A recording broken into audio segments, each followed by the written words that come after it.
Canteen में पिछले 2 सप्ताह से तमाम प्रयास करने के बाद भी पूर्व सैनिकों की भीड़ काबू नहीं हो पा रही है।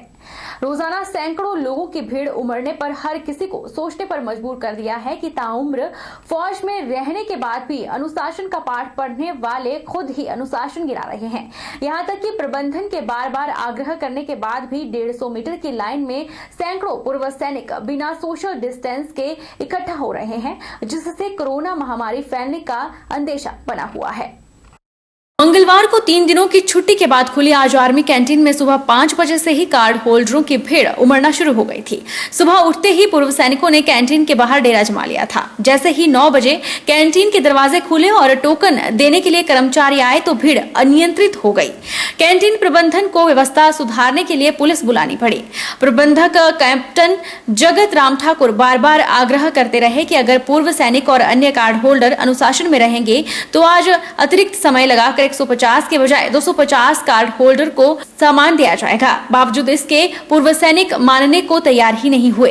यही नहीं, कैंटीन की तीसरी मंजिल पर स्थित शराब लेने के लिए गैलरी में सैकड़ों सैनिक इकट्ठा हो गए और सोशल डिस्टेंस नाम की कोई चीज देखने को नहीं मिली।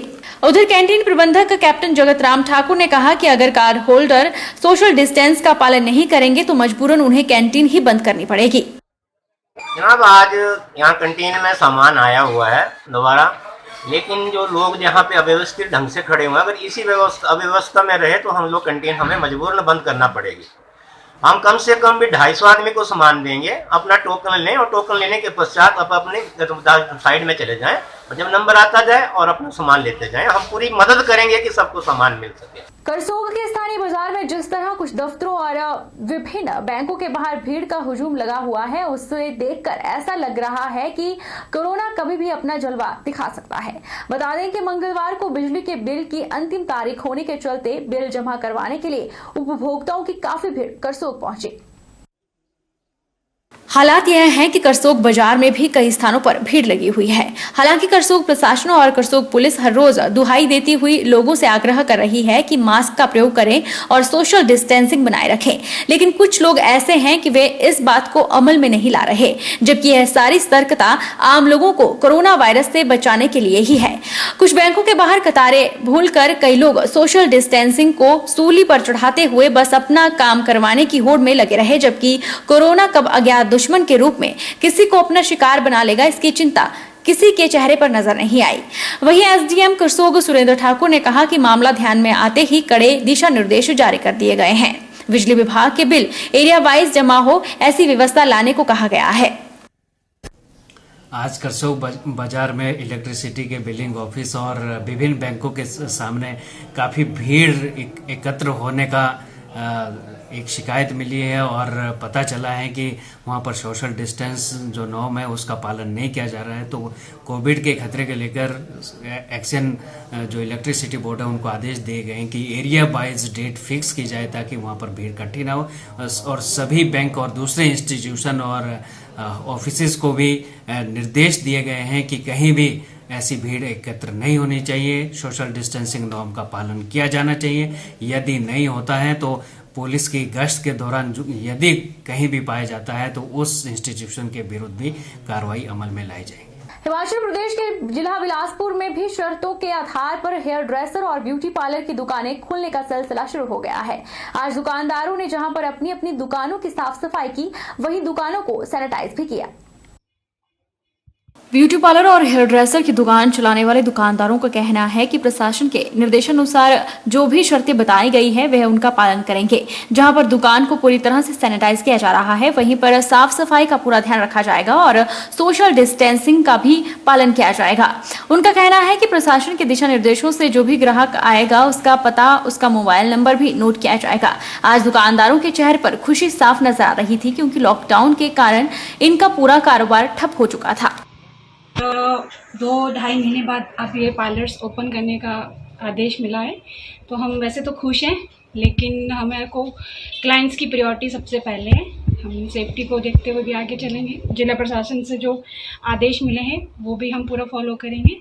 जैसे कि क्लाइंट्स का बताया है कि आपको उनका ये एड्रेस, नंबर्स और नेम, एज, ये सब रिकॉर्ड रखना है, तो हम सब उस चीज़ को फॉलो करेंगे, ध्यान रखेंगे। तो दुकानें तो अभी ऑर्डर है नहीं हमारे पास खोलने के, लेकिन सफाई कर रहे हैं हम। तो पहले सफाई कर रहे हैं तो ज़रूरी है थोड़ा साफ़ सफाई की उससे। बाकी जो गवर्नमेंट की तरफ से गाइडलाइन है उसको फॉलो करेंगे सोशल डिस्टेंसिंग की तरफ, और सैनिटाइज़र वगैरह जो भी है गवर्नमेंट करती है सब कुछ करेंगे।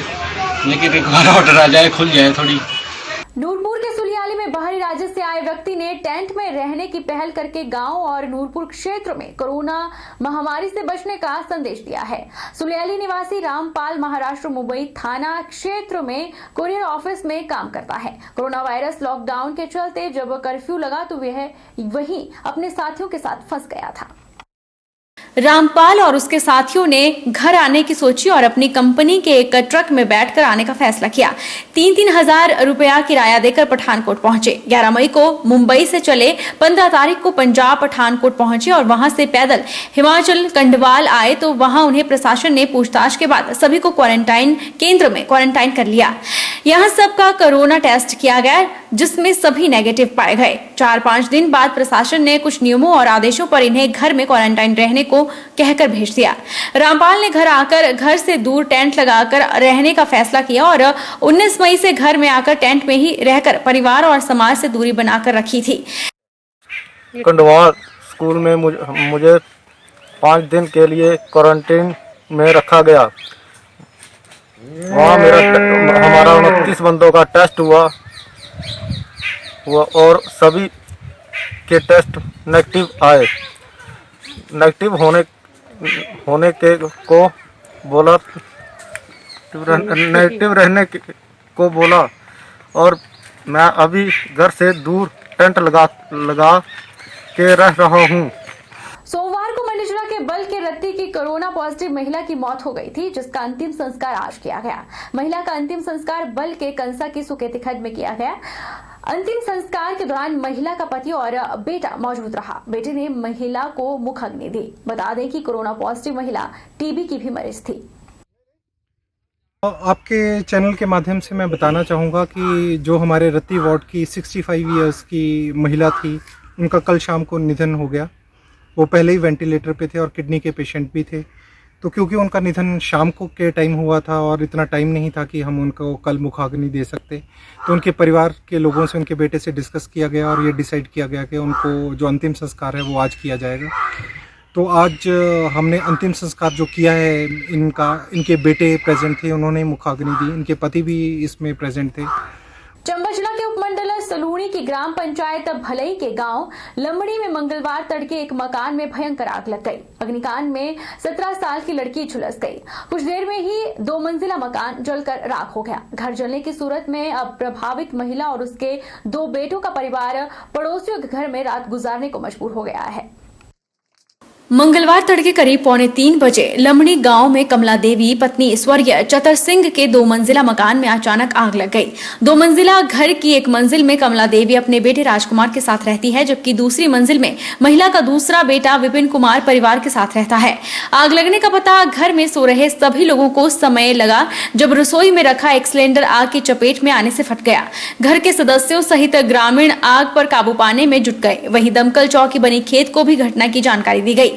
सूचना मिलने पर दमकल कर्मी वाहन के साथ लमड़ी गांव में पहुंच गए, लेकिन घटनास्थल तक सड़क न होने के कारण दमकल वाहन वहां नहीं पहुंच सके, जिसके बाद दमकल विभाग के जवानों ने स्थानीय लोगों के सहयोग से काफी मशक्कत के बाद आग पर काबू पाया।